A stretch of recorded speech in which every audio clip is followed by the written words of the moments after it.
मोक्षदा एकादशी रे जेकोसी समय तुलसी गछरे चुपचाप बांधी दियो। एई छोट गुप्त जिनिस तुमको एते टंका आनिब जे तुमे एहाकु संभाली पारिबो नाही। देवी लक्ष्मी निजे एही गुप्त उपचार प्रकाश करिसंती। जदि तुमे मोक्षदा एकादशी रे एई छोट पदक्षेप नेबो तेबे तुमको केबे पछकु चाहिबाकु पड़िबो नाही। एते धन आसीबो जे सात पीढ़ी एहाकु उपभोग करिवे एवं समग्र वर्ष सुख शांति समृद्धि एवं धरणे परिपूर्ण हेब। मोक्षदा एकादशी पर्व वर्ष रे केवल थरे आसे। मोक्षदा और आलोकर एक महान पर्व।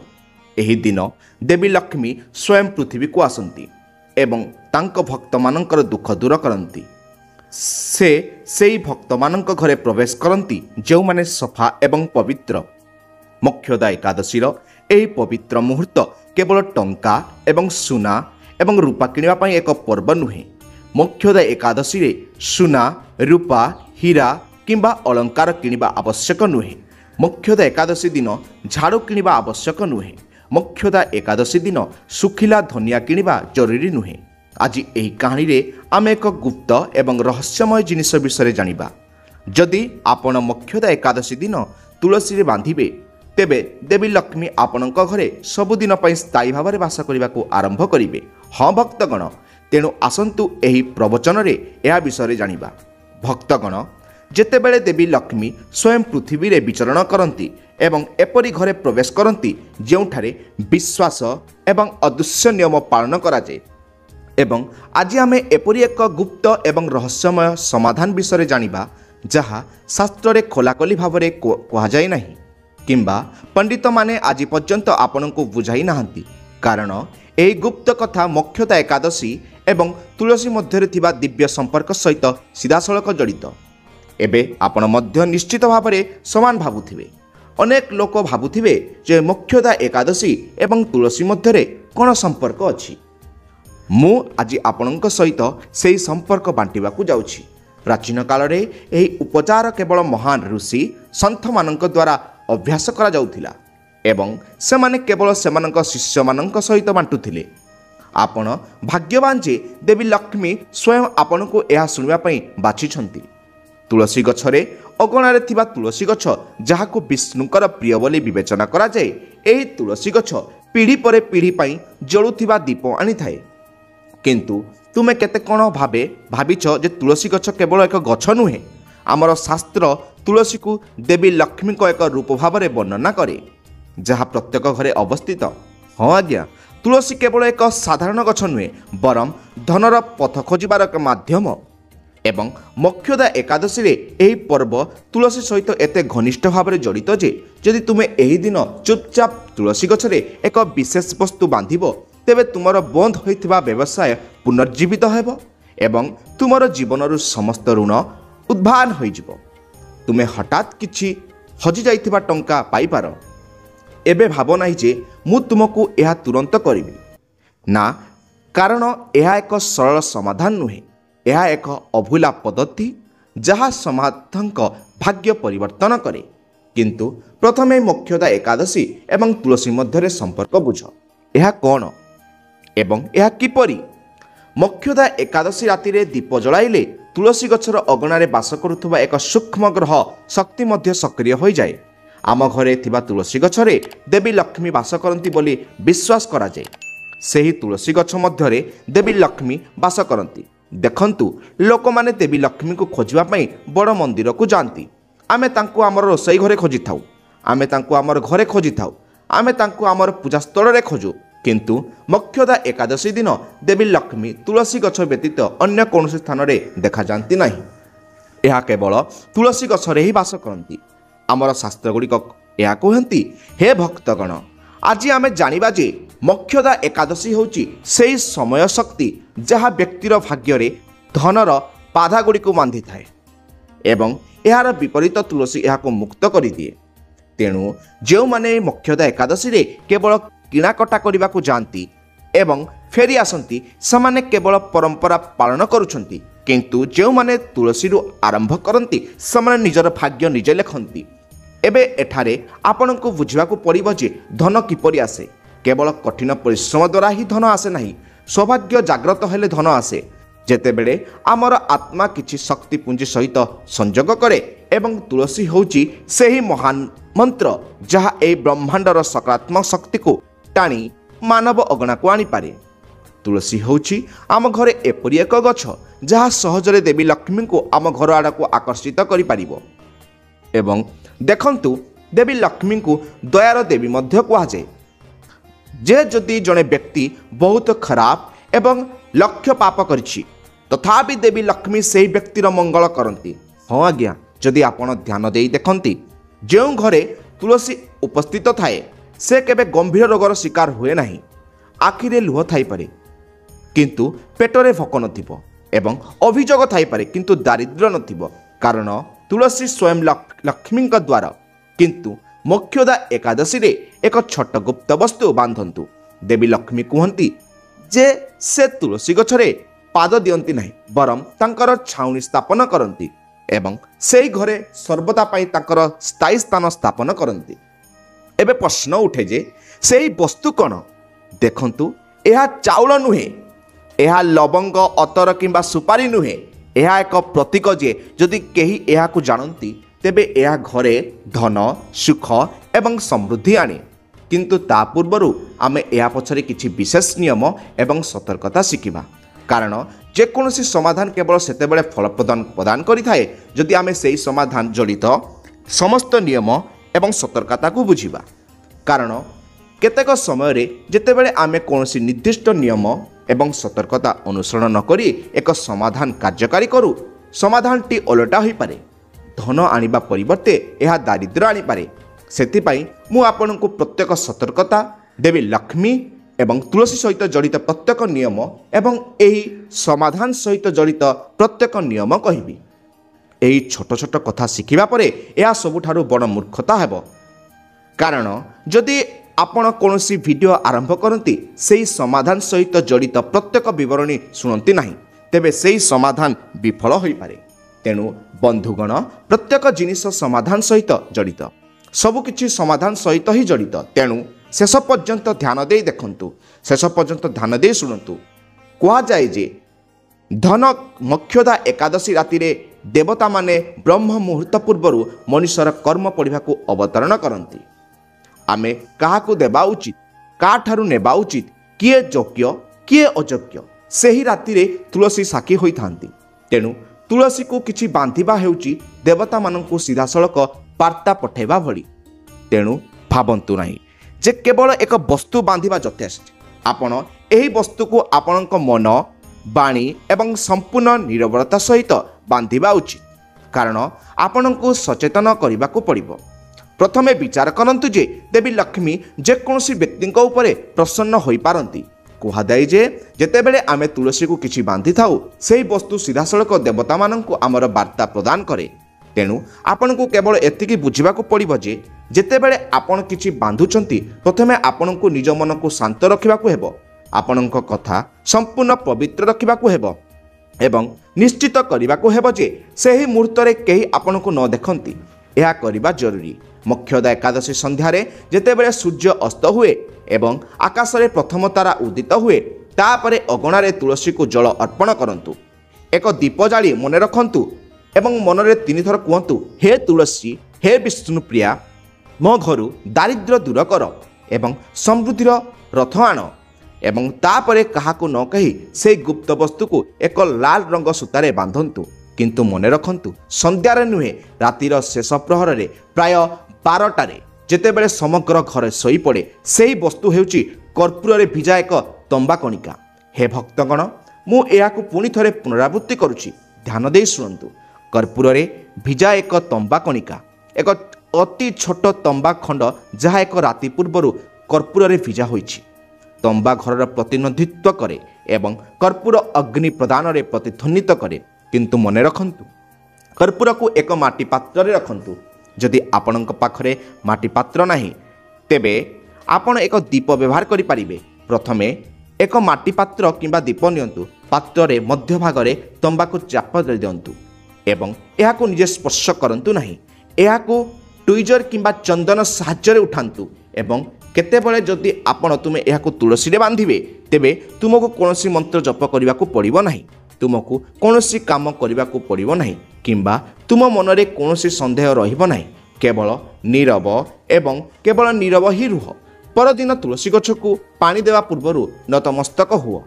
देख ना जे किछि परिवर्तन होइछि कि नाही, कारण परिवर्तन दृश्यमान नुहे, अदृश्यर आरंभ हुए।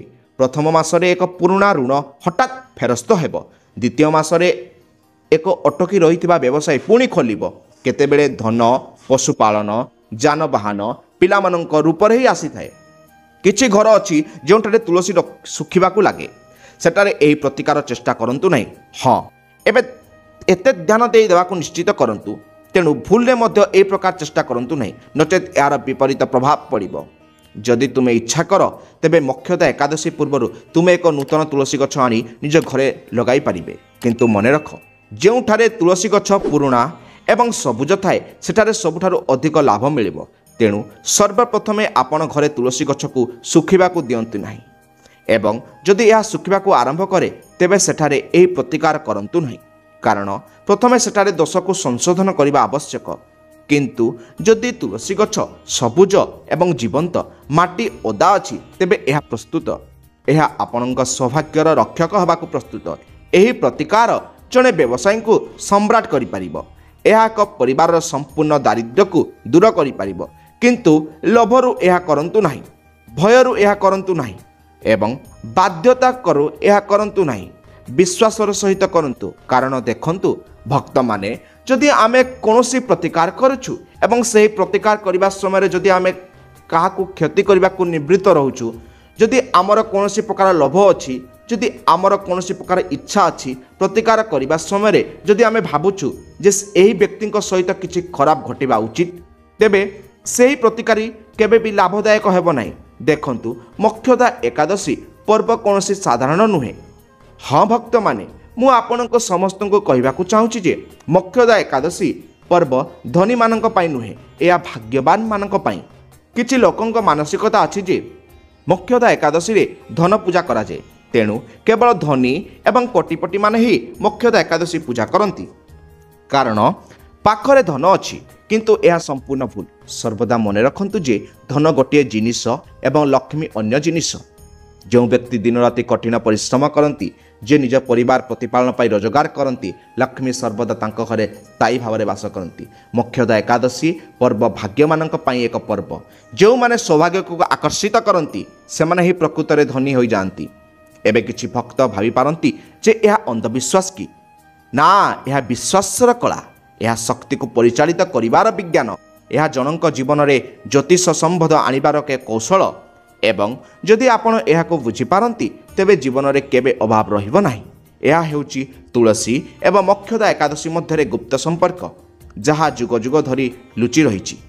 एबे मु आपनकु यार प्रतिकार कहली, किंतु यह को कार्यकारी करने सहित आपण सेही तंबा जिनिस केउठारु पाइले यह मध्य मन रखंतु जे तंबा अत्यंत पवित्र हवा आवश्यक। जेतेबेले तुमे सेही छोट तंबा खंड को कर्पूर रे बुड़ाइब किंबा माटी दीप किंबा माटी पात्र रखिब, प्रथमे यह को गंगा जल रे धोइब।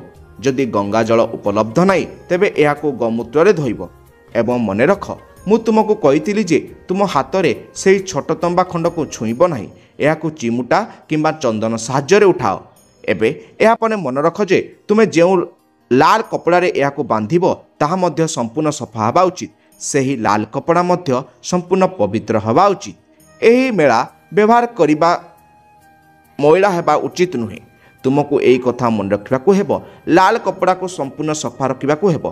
तापरे जेतेबेले तुमे एही प्रतिकार करिबो, तुमे निश्चित भाव में यह मन रखिबाकू हेबो जे महिला माने कोन करंती जे केतेबेले से माने कोनोसी प्रतिकार कले से माने पड़ोसी मानकू कहंती, ससुर घरे गिंदरा पिटे जानती। प्रतिकार करिया पूर्व महिला मानकू ए प्रतिकार संपूर्ण गुप्त भाव में करबाकू पड़िबो। कारण देख, जदि कोनोसी घरर महिला ए प्रतिकार करिवे तेबे ए प्रतिकार अधिक शीघ्र लाभ हेबो। कारण घरर लक्ष्मी सी बहु झियो किंबा घरर माँ, तेणु महिला माने ए प्रतिकार करिबा उचित। यही उपचार महिला मानक पई विशेष लाभदायक हेबो। जड़े महिला जानती जे तांको घरे कौन अभाव अछि, कौन आवश्यक, एवं यही विश्वास भक्ति विश्वास सहित महिला माने ए उपचार करिवे। तेणु এই ভিডিଓରେ ମୁଁ ପ୍ରତିକାର ନିୟମ ମଧ୍ୟ ବ୍ୟାଖ୍ୟା କରିଛି। ସମ୍ପୂର୍ଣ୍ଣ ନୀରବ ରୁହନ୍ତୁ, କାହା ସହିତ କଥା ହୁଅନ୍ତୁ ନାହିଁ, ନିଜ ମନକୁ ସମ୍ପୂର୍ଣ୍ଣ ପବିତ୍ର ରଖନ୍ତୁ, ନିଜ ହୃଦୟକୁ ସମ୍ପୂର୍ଣ୍ଣ ସଫା ରଖନ୍ତୁ। ମୁଁ ସତର୍କତା ମଧ୍ୟ ବ୍ୟାଖ୍ୟା କରିଛି। ମୁଁ କେବଳ ଗୋଟିଏ ସତର୍କତା ଉଲ୍ଲେଖ କରିଛି। ଏହି ଉପଚାର କରିବା ସମୟରେ କେହି ଆପଣଙ୍କୁ ନ ଦେଖନ୍ତି ଏବଂ ସେହି ଛୋଟ ତମ୍ବା ଜିନିଷକୁ ଏପରି ସ୍ଥାନରେ ବାନ୍ଧି ଦିଅନ୍ତୁ ଯାହା ସମସ୍ତଙ୍କ ଦୃଷ୍ଟିଗୋଚର ନୁହେଁ। ଯଦି ତୁଳସୀ ଗଛ ବହୁତ ସୁନ୍ଦର ଏବଂ ଘନ, ତେବେ ଏହାକୁ କେନ୍ଦ୍ରରେ ବାନ୍ଧି ଦିଅନ୍ତୁ ଯାହାଦ୍ୱାରା ଏହା ସାଧାରଣ ଲୋକ ଦେଖିପାରିବେ ନାହିଁ। ଆଜିର ଜୀବନରେ ସମସ୍ତେ ଯନ୍ତ୍ରଣା ଏବଂ କଷ୍ଟର ସମ୍ମୁଖୀନ ହୁଅନ୍ତି। କେତେକ ଋଣ ଦ୍ୱାରା କଷ୍ଟ ଭୋଗ କରନ୍ତି, କେତେକ ସନ୍ତାନ ପାଇବାରେ ଅକ୍ଷମ, କେହି କାମ କରୁଛନ୍ତି କିନ୍ତୁ ପଦୋନ୍ନତି ପାଉନାହାନ୍ତି। ଲୋକମାନେ ବ୍ୟବସାୟ ଖୋଲନ୍ତି କିନ୍ତୁ କେତେକ ସମୟରେ ସେମାନଙ୍କ ବ୍ୟବସାୟ ସଫଳ ହୁଏ ନାହିଁ, ଏହା ଅଟକିଯାଏ। ଘରେ ନିରନ୍ତର ଝଗଡ଼ା ଏବଂ ଅସୁବିଧା ଲାଗି ରହିଥାଏ। ଘରେ କୌଣସି ସମୃଦ୍ଧି ନାହିଁ ଏବଂ ପ୍ରତିଦିନ ଘରେ କେହି ନା କେହି ରୋଗରେ ପୀଡ଼ିତ ହୁଅନ୍ତି। ପରିବାରରେ କୌଣସି ନା କୌଣସି ରୋଗ ନିରନ୍ତର ଭାବରେ ଲାଗି ରହେ। ତେଣୁ ମୋକ୍ଷଦା ଏକାଦଶୀରେ ଏହି ଉପାୟକୁ ନିଶ୍ଚିତ ଭାବରେ ଚେଷ୍ଟା କରନ୍ତୁ, କାରଣ ଏହା ବିଶ୍ୱାସ କରାଯାଏ ଯେ ଏହି ଉପାୟ କେବଳ ଧନର ଦ୍ୱାର ଖୋଲିଥାଏ ନାହିଁ, ବରଂ ଆମ ଜୀବନର ସମସ୍ୟାକୁ ମଧ୍ୟ ଦୂର କରିଥାଏ। ଜଣେ ବ୍ୟକ୍ତି କାହା ପାଇଁ ରୋଜଗାର କରେ? ସେ ତାଙ୍କ ପରିବାର ପାଇଁ ହିଁ ରୋଜଗାର କରେ। ସେ ତାଙ୍କ ପରିବାର ଖୁସି ପାଇଁ ହିଁ ରୋଜଗାର କରେ ଏବଂ ଯେତେବେଳେ ଝଗଡ଼ା ଅସୁବିଧା ହୁଏ ସେହି ପରିବାର ମଧ୍ୟ ଘରକୁ ଯାଏ।